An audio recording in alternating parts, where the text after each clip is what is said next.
오늘 함께 나누신 하나님 말씀 신약성경 로마서 14장 1절에서 12절까지 말씀을 함께 보도록 하겠습니다. 신약성경 로마서 14장 1절에서 12절까지 말씀입니다.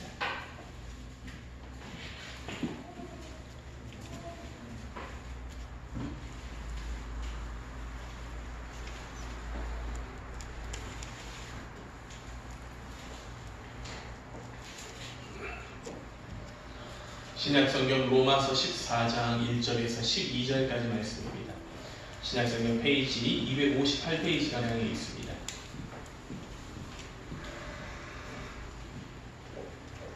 로마서 14장 1절에서 12절까지 말씀입니다.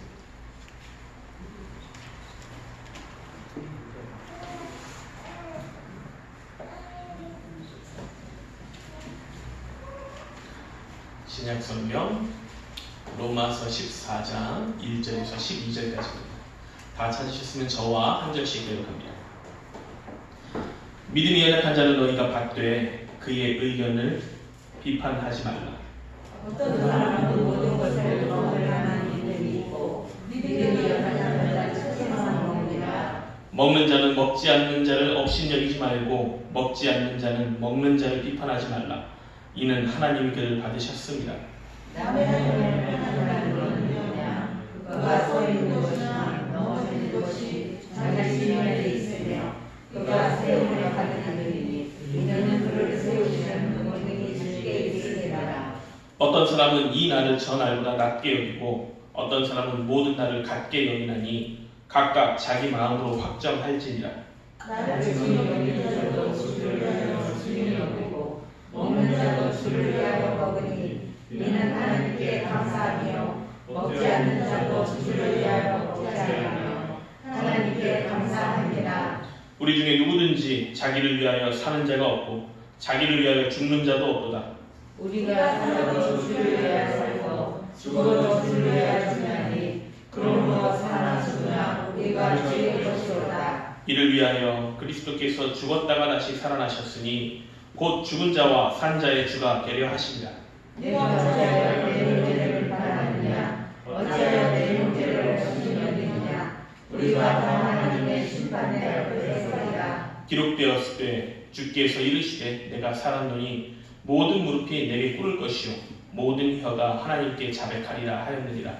이러므로 우리가 사람이 자기를 하나님께 기도하리라. 아멘. 오늘 우리 함께 나누신 로마서 14장 1절부터 12절까지 있는 말씀을 가지고 우리 4월 셋째 주일 예배 로마서의 말씀을 함께 나누도록 하겠습니다. 오늘도 우리 말씀을 나누기 전에 가까이 계신 분들과 함께 인사하도록 하겠습니다. 오늘 인사하실 때는 이렇게 할게요. 참 좋은 날에 잘 오셨습니다. 이렇게 인사하겠습니다. 참 좋은 날에 잘 오셨습니다.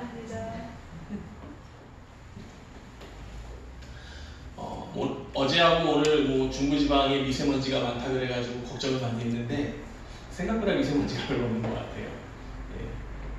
저희 눈에 보이지 않는 그 먼지들이 많이 있을지 모르겠지만 이렇게 쾌적한 날과 쾌청한 날을 주시는 게 하나님께 감사를 드리며 오늘 우리가 이 말씀을 나누고 하나님 앞에 서는 그 모습이 오늘의 이 날씨와 같이 정말 따뜻하고 기쁨이 넘치는 귀한 시간이 될 수 있게 되기를 원합니다. 시대와 상황마다 항상 존재하는 문제들이 있습니다. 시대와 상황마다 존재하는 문제들이 있는데 때에 따라 주어지는 일들이 다르다고 하는 거죠. 때에 따라 주어지는 일들이 다릅니다. 전쟁이 일어난 시기에 살아가는 사람들에게는 전쟁을 피하고자 하는 것이 중요한 문제입니다. 기근이 있는 곳에서는 기근이 빨리 끝나든지 아니면 먹을 것을 구하는 것이 아주 중요한 문제로 대두가 됩니다. 학생들에게는 좋은 점수를 받든지 또한 공부를 함으로 인하여서 얻게 되는 기쁨이 있을 수 있게 되는 것이 문제로 다가오며 직장을 구하고자 하는 분들은 이 직장에 나는 좋은 직장을 취직하여야 하는 문제들과 같은 여러 가지 사람들과 상황에 따라서 문제들이 달라지고 또는 시대와 시기에 따라서 주어지는 일들이 항상 다르다라고 하는 것을 알 수 있습니다. 그리고 그런 것과 비슷하게 어쩌면은 조금 더 근본적인 시대마다 항상 존재하는 문제가 있습니다. 그러니까 사람들이 살아가는 그 근본적인 문제 가운데에 시대마다 항상 존재하는 것은 바로 옳고 그름의 문제입니다. 옳고 그름의 문제. 근데 이 옳고 그름의 문제의 핵심은 뭐냐? 내가 할 때는 옳고 남이 할 때는 그르다라고 하는 것. 또는 상황과 시각에 따라서 이것은 옳고 그때는 옳고 지금은 다르다. 이것의 문제들이 있습니다. 다수나 또는 힘을 가진 존재나 소속되어 있는 그 무리들에 따라서 옳고 그름의 문제는 항상 다르게 변화합니다. 또는 내가 어디에 속하였는지에 따라서 내가 속하였는 곳을 지지하고 응원하게 되고 우리와 반대의 의견을 가지고 있는 것은 우리는 잘못됐다 비판하며 그리고 그들에게 그 잘못을 고쳐주려고 합니다. 고쳐주려고 할 때 어떻게 고쳐주려고 하느냐? 내가 알고 있고 내가 속한 것에 옳다라고 하는 것으로 고쳐주려고 합니다.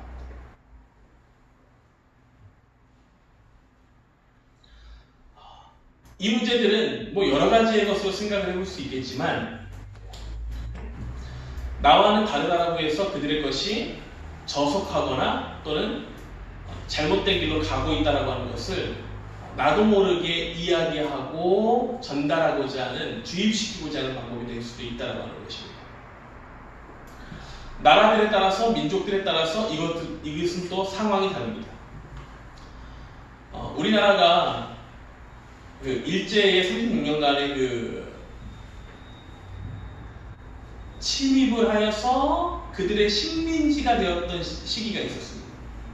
그래서 대한민국에서는 일본이라고 하는 나라를 딱 이야기할 때 첫째로 드는 생각은 뭐냐? 일단 나쁜 나라들, 나쁜 사람들 이렇게 이야기합니다.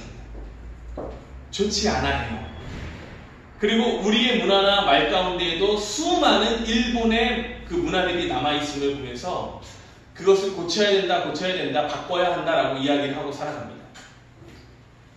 우리 성도님들도 이제 물론 조금 더 어리고 젊은 학생들 같은 경우에는 그러한 단어나 문화에 대해서 많이 벗어나 있기는 하지만 조금 이제 연세들이 있으시고 50대 또는 60대 이렇게 되신 성도님들은 많은 일본의 문화나 아니면은 언어에 대하여서 나도 모르게 쓰고 있는 것들이 많이 있다고 하는 거죠.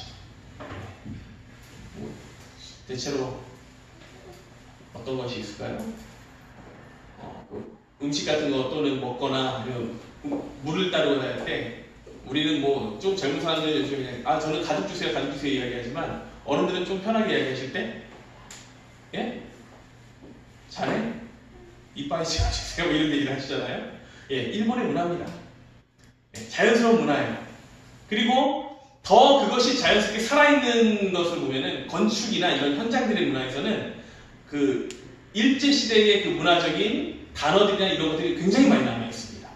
사용되는 단어들이 아주 그런 것들이 많이 있어요. 그것을 보고 우리가 그거 나쁘다, 잘못됐다 이야기할 수가 없잖아요. 왜냐?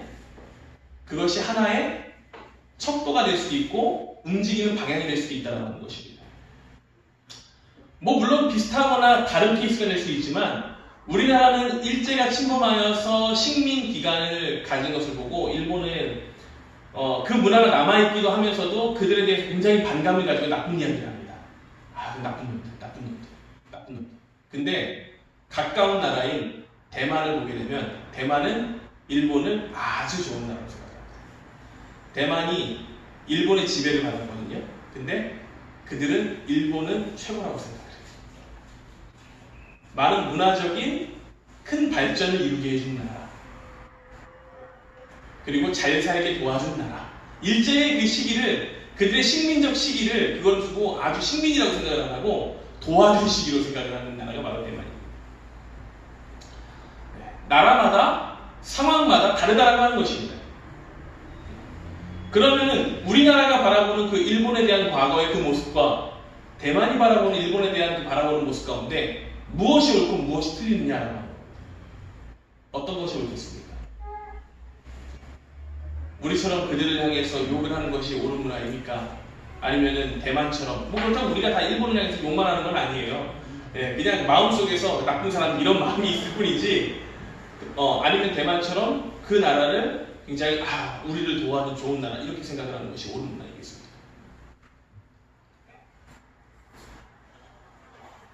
상황에 따라 다르고 그리고 시기에 따라 다르고 주어진 집단에 따라 다를 수 있다고 하는 것을 우리가 바라볼 수 있는 단적인 일들이라고 하는 것입니다. 자, 본문의 말씀은 제가 왜 이 말씀을 드렸느냐면 본문의 말씀 또한 바로 이러한 점을 드러내고 있습니다.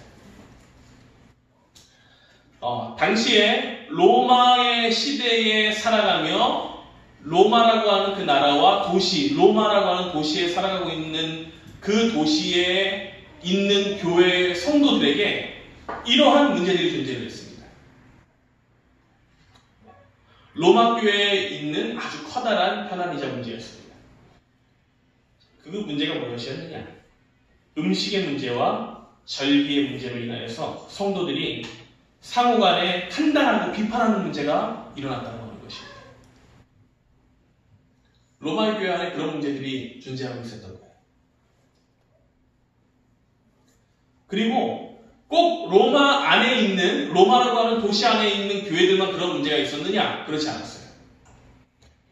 당시에 어쩌면 교회가 퍼져나가고 각 지역들마다 생기고 있는 그 교회들 가운데에서 이러한 비슷한 문제들이 계속 나오고 있었던 것입니다. 자신들에 따르는 종교의 지도자 또는 자신들을 전도하여서 그 교회를 세우게 만든 그 지도자들을 따라서 나는 뭐 바울파야, 나는 아볼로파야, 나는 개바파야 하는 개파가 형성이 되기 시작했어요. 교회들마다. 그리고 교회에 나오는 하나님을 믿기 시작한 예수 그리스도를 구주로 믿기 시작하는 사람들이 나오는데 그들이 다 동일하고 똑같은 민족이 아니라 여러 민족들이 있었기 때문에 이 여러 민족들이 각자의 민족에 따라서 교회 안에서 다툼이 일어나기 시작하는 것입니다. 또는 가진 것이 있는 부유한 자들과 부유하지 않은 자들의 그 사이에서 많이 가진 사람들의 무리가 나눠지고 없는 자들의 무리가 나눠졌습니다.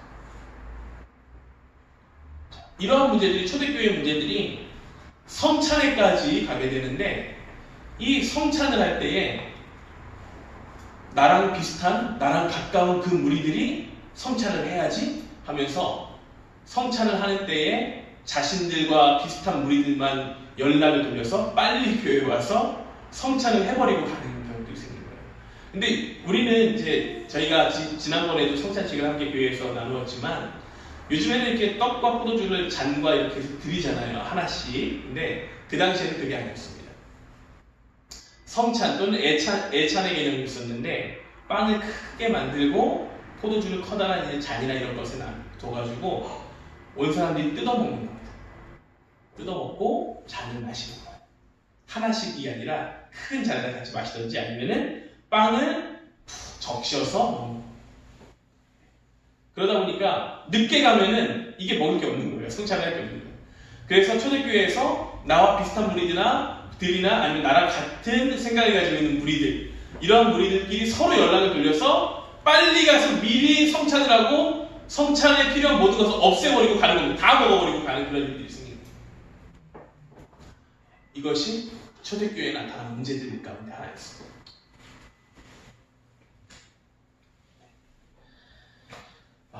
로마라고 하는 아주 커다란 이 나라와 또한 로마라고 하는 그 도시를 통하여서 하나님께서는 그 그리스도의 십자가의 은혜와 복음을 수많은 사람들에게 전할 수 있는 기회를 만들어 놓으셨고 그러한 일들을 행하셨습니다. 그리고 이러한 교회들 안에, 특히 로마에 있는 교회 안에는 그 안에 소속된 신자들은 다양한 민족이 있었고 문화적인 배경들이 다른 자들이 많이 있었습니다. 그리고 유대인들과 비유대인들 간에 아주 커다란 차이점이 그 교회에는 있었습니다. 율법에 익숙한 유대인들 또는 율법에 의한 식사와 생활을 하는 유대인들은 율법과 전통에 따라서 특정 음식을 먹지 않고 그리고 특정 절기를 중시하고 준수하면서 신앙생활을 교회 안에서 하고 있었습니다. 우리나라만 해도 그렇지 않나요? 우리 이제 기독교가 이 나라에 들어오고 지금 이제 우리나라에 그 1000만에 가까운 성도들이 있습니다. 그리고 이 성도들이 교회에서 예배를 드리며 또한 생활을 할 때에 보게 되면은 이 나라 안에 교회가 들어왔을 때에 우리가 맨 처음에 유대인의 절기들만 다 따라서 교회가 지키느냐? 그렇지 않아요. 그렇지 않습니다. 좀 많은 여러 가지 교회 이 나라에 맞는 상황에 따라 움직이는 그 절기들도 존재를 합니다. 그리고 절기라고 하기엔 좀 애매하죠. 대체로 8월 15일 같은 경우에는 광복절 기념주일 뭐 이런 예배도 드리고 그렇죠? 그렇게 모이는 예배도 있고 그리고 유교적인 사상이 남아있기 때문에 이 유교적 사상에 대해서 완전히 못하게 하면은 그것이 성도들 간의 시험이 될 수 있고 어려움이 될 수 있기 때문에 복음을 전하고 그리고 그 복음이 올바로 더욱더 많은 믿지 않던 자들에게 전달될 수 있기 위하여서 우리는 유교에서는 그 부모님들에게 제사를 지내거나 하는 문화들이 있지 않습니까? 그것은 교회에서는 제사가 아닌 그날에 하나님께 예배를 드리는 어쩌면 추도 예배와 같은 형태를 띠게 만드는 일들도 있었던 문화와 상황에 그들의 인접하고 하나님을 잘 섬길 수 있는 방법으로 만들어내기 위한 어쩌면 하나의 방편이었다고 생각을 할 수 있습니다.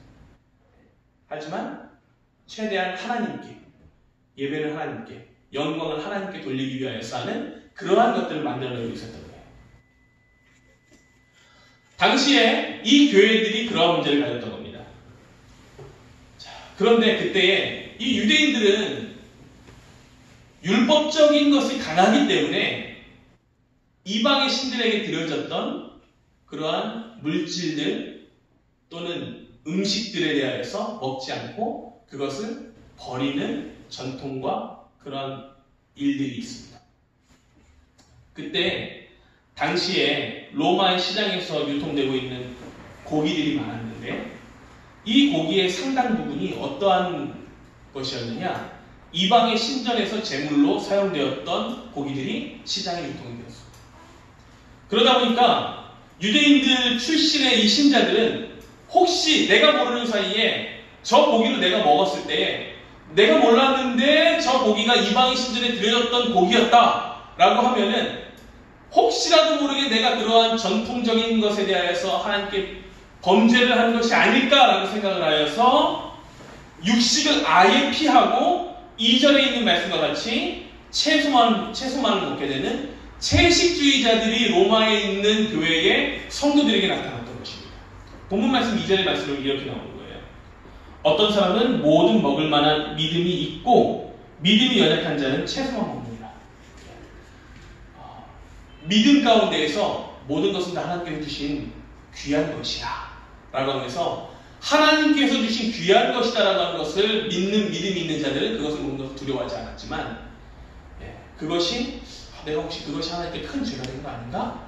하면서 그 믿음의 분량이 거기까지 서지 못하는 그 성도들은 어떻게 했느냐? 아예 고기를 사서 먹지 않고 채식만 하게 되었다는 것이. 반면에 유대교적인 배경이 전혀 없이 곧바로 그리스도인들이 된 그러한 성도들도 많이 있습니다. 이방인 출신의 성도들은요, 유대인들의 방식을 따를 리가 없었습니다.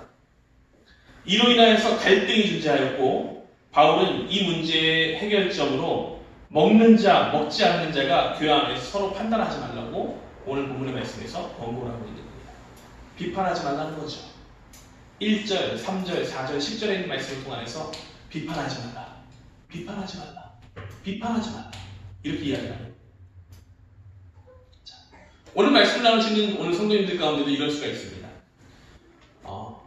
우리의 위의 세대, 나의 가족의 위의 세대, 또 위의 세대, 또 위의 세대. 우리나라에는 요즘 4세대 또는 5세대, 아주 길게는 정말 5세대 정도까지 되신 분들도 있는데 그러한 신앙의 전통을 유지하는 그 집안에서 자라고 신앙생활을 하시는 분들도 있습니다. 그렇지 않고 나 때부터 내가 신앙의 시작이 되어서 하시는 분들도 있습니다. 그러할 때에 계속 나의 부모님 또는 조부모님 그들을 통하여서 교육을 받은 하나님께 이렇게 해야 돼. 교회에서는 이렇게 해야 돼. 교회에서는 이렇게 해야 돼. 라고 하는 것을 교육을 받고 집안에서 그것이 문화로 잡힌 그 성도들은 하나님은 교회에서 난 이렇게 해야 되는구나 라고 하는 것을 어쩌면은 하나의 전통적인 문화로 인식을 하고 자라올 수가 있었습니다. 그런데 나부터 신앙생활을 하시는 그 성도님들은 그것이 이해가 안 되는 부분일 수도 있다는 것입니다. 로마의 교회에 그런 문제가 생깁니다. 신앙생활 가운데에서 많이들 부딪히며 서로에게 상처가 되는 문제들이 있습니다. 바로 오늘 본문의 말씀이 나오는 것과 같이 이거 먹어도 돼? 먹으면 안 돼? 라고 하는 문제들, 또는 이 날을 지켜야 돼? 지키지 말아야 돼? 라고 하는 문제들. 어쩌면은 성경에서는 그거는 먹어도 돼, 먹어도 되지 않아 라고 하는 것에 대해서 하나님께서는 그렇게 중하게 여기지 않으시는 문제들까지도 교회 안에서 성도들은 내가 생각할 때는 그거는 참 중요한 건데 이렇게 생각할 수 있어요. 교회 갈 때 구두를 신고 가야지, 깔끔 정장을 입고 가야지만 내가 하나님 앞에 영광을 돌리는 거라고 생각을 하는데, 다른 성도들은 교회 올 때 정장을 안 입고 어떤 분들은 추리닝 바지 입고 오실 수도 있고 청바지를 입고 오실 수도 있고 또는 편한 점퍼를 입고 오실 수도 있고, 그런 모습을 보면서 이야기를 하는 거죠. 당신은 옷이 좀 너무 어울리지 않으세요? 교회 올 때에는 아주 아름다운 옷만 입으셔야지 그렇게 편한 옷 입으시면 어떻게 합니까? 라고 하면서 나의 모습과 나의 생각과 다른 것을 그 다른 성도에게 이야기하는 문제들과 같은 비슷한 상황일 수도 있다고 하는 겁니다. 바울은 이러한 문제를 두고 헬라어로 아디아포라라고 하는 그 형태의 것을 이야기하고 있습니다. 아디아포라. 우리 성도님들도 나중에 좀 기억을 하시고 나 스스로에게 던지는 질문이 되셨으면 좋겠어요. 질문이라기보다는 단어가 되셨으면 좋겠습니다. 이 아디아포라라고 하는 게 뭐냐면요, 이런 거예요. 그거 대수롭지 않은 일들이야. 대수롭지 않은 일들이야.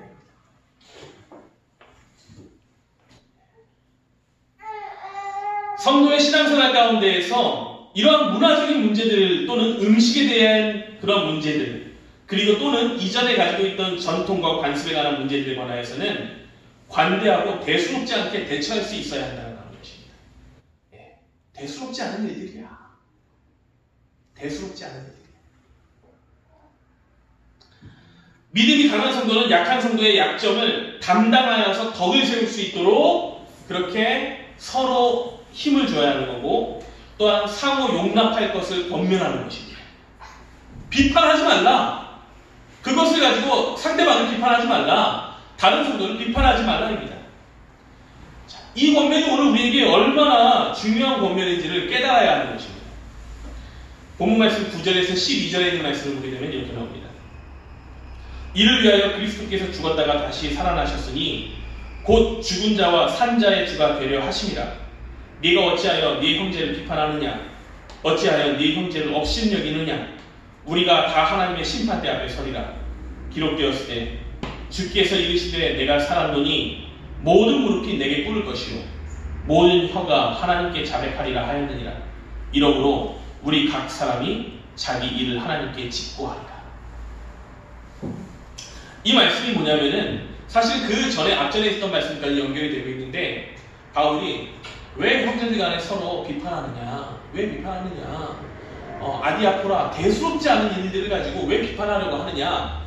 중요한 것은 예수께서 그들을 구원하시기 위하여서 너뿐만 아니라 다른 성도들까지, 다른 형제들까지, 유대인들뿐만 아니라 비유대인들까지, 비유대인들에게는 기득권을 가지고 있는 당신들뿐만 아니라 어쩌면 식민과 같은 그런 유대인들까지 하나님께서 사랑하시고 구원하시기 위하여서 예수 그리스도를 내어주시고 구원을 얻게 하시고 한 교회에서 성도가 되게 하시며 귀한 하나의 몸을 이루게 하셨는데, 그 구원의 문제 이외에 다른 그거 먹어야 돼 말아야 돼, 또는 그 날을 지켜야 돼 말아야 돼, 그 문화를 지켜야 돼 말아야 돼라고 하는 그 문제들이 구원과 연관이 있느냐 없느냐 판단하고 구원에 관한 것에 우리가 초점을 맞추고 살아가는 겁니다.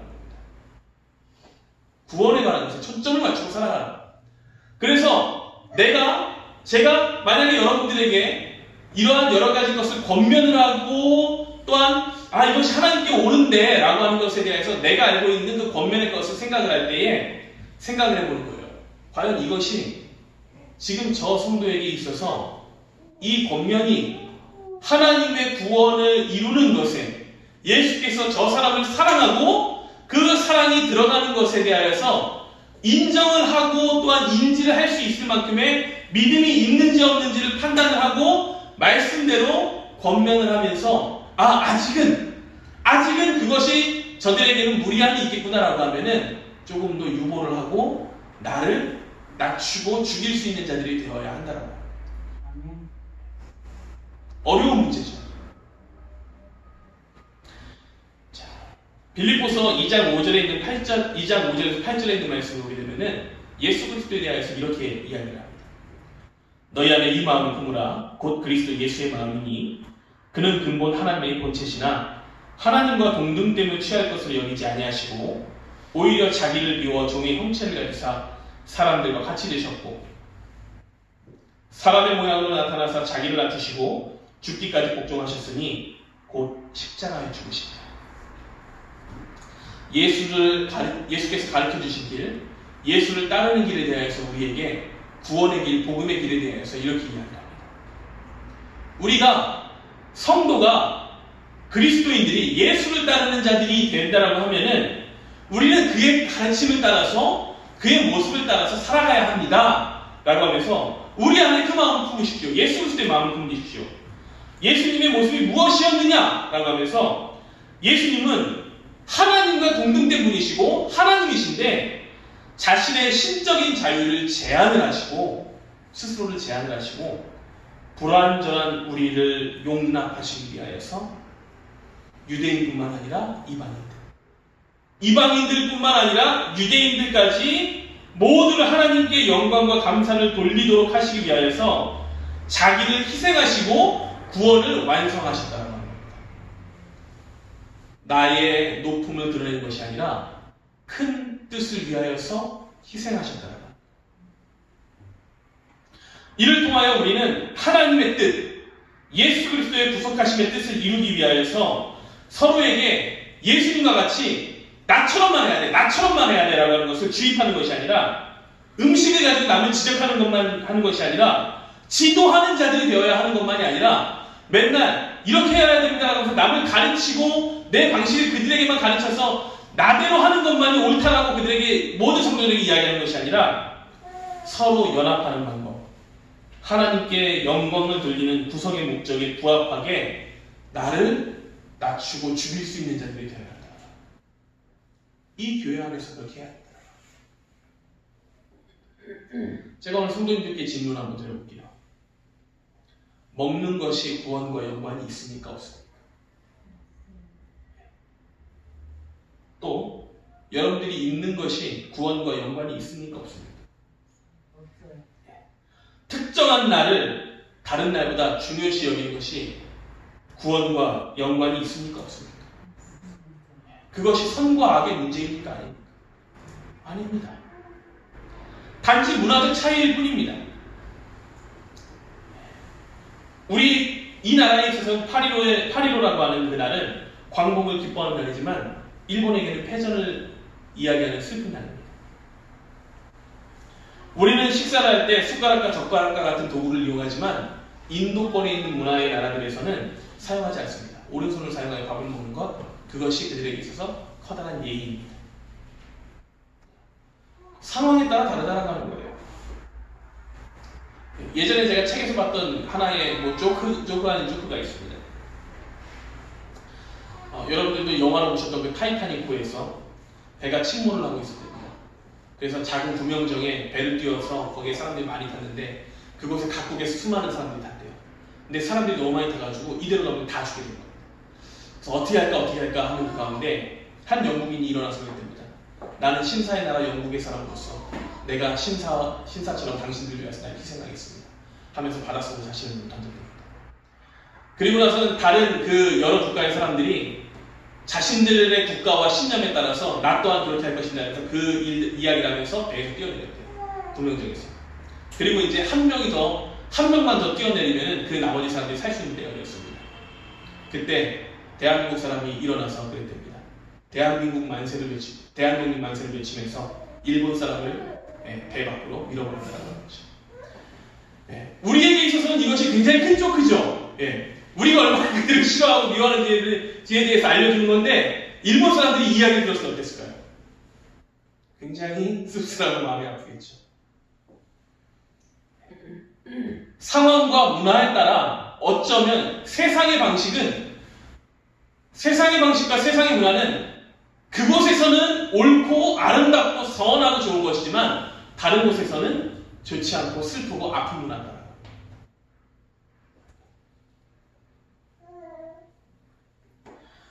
또한 비슷한 것이 하나가 있죠. 얼마 전 미국에서 한 백인 경찰에 의해서 흑인이 진압을 당하다가 죽은 일이 있었습니다. 그 목숨을 잃게 된 사건으로 인해서 세계의 많은 사람들이 그러한 운동을 했어요. 흑인의 목숨도 소중합니다. 흑인의 목숨도 소중합니다. 이야기를 했죠. 자, 그런데 그렇게 백인들에게 차별당하면서 흑인들의 목숨도 소중하다고 외쳤던 그 흑인들이 요즘 어떻게 하고 있느냐? 코로나 때문에 동양인들을 보면 죽일 놈들이라고 생각하면서 폭행을 하고 그들을 심지어는 죽이기도 하고 하는 이러한 일들이 일어나고 있습니다. 자신들이 흑인의 목숨은 소중합니다라고 이야기해놓고 동양인들을 향하여서는 동양인의 목숨은 소중하지 않은 것을 이야기합니다. 굉장히 아이러니한 상황인 거죠. 무엇이 이러한 문제들을 낳게 하는 것입니까? 문화나 생활, 생각 및 여러 가지의 내가 중요하게 여기는 것들과 내가 속하여 있는 그 삶들만이 옳다고 여기는 그러한 삶의 방식의 문제에서 나타나는 겁니다. 이것이 세상에서만 나타나느냐? 아니에요. 교회에서도 나타나고 있다는 겁니다. 우리는 이렇게 여러 다른 무리들이 한 교회에 모여 있는 것입니다. 한 배에서 나오는 형제들도 서로 다르지 않습니다. 저와 저희 형제들도 같은 부모님 아래에서 나왔지만 굉장히 다릅니다. 어마어마하게 다릅니다. 똑같을 수가 없어요. 하물며 그렇게 한 배에서 난 형제들도 다른데 심지어는 쌍둥이들도 달라요. 다른데 전혀 다른 곳에서 태어나고 전혀 다른 부모를 가지고 있고 전혀 모르던 사람들이 하나의 교회로 모여서 신앙생활을 할 때에 나랑 똑같은 입장과 나랑 똑같은 의견만을 낼 수 있고 나랑 똑같은 것을 먹기만 할 수 있겠느냐라고 하는 것입니다. 그럴 수 있겠습니까? 그럴 수 있겠습니까?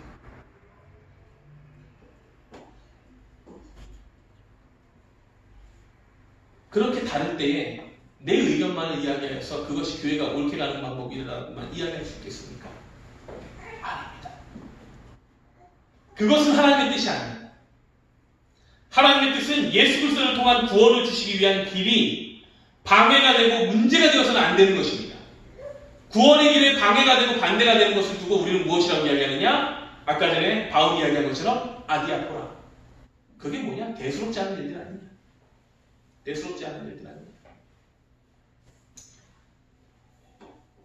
이런 문제가 될 수도 있죠. 우리는 분명히 그것을 알고 있습니다. 예수 그리스도를 통하여서 하나님께 갖고 구원을 얻을 수 있다는 이야기하죠. 확실합니다. 저는 그것을 믿어 의심치 않습니다.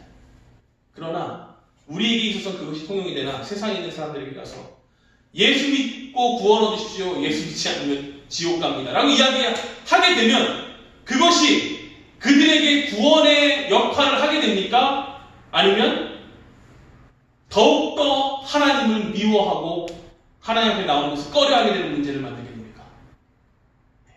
이것을 판단을 할 때에 우리가 무엇이 옳은지를 알 수 있는 백성들이 되어야 한다는 것입니다.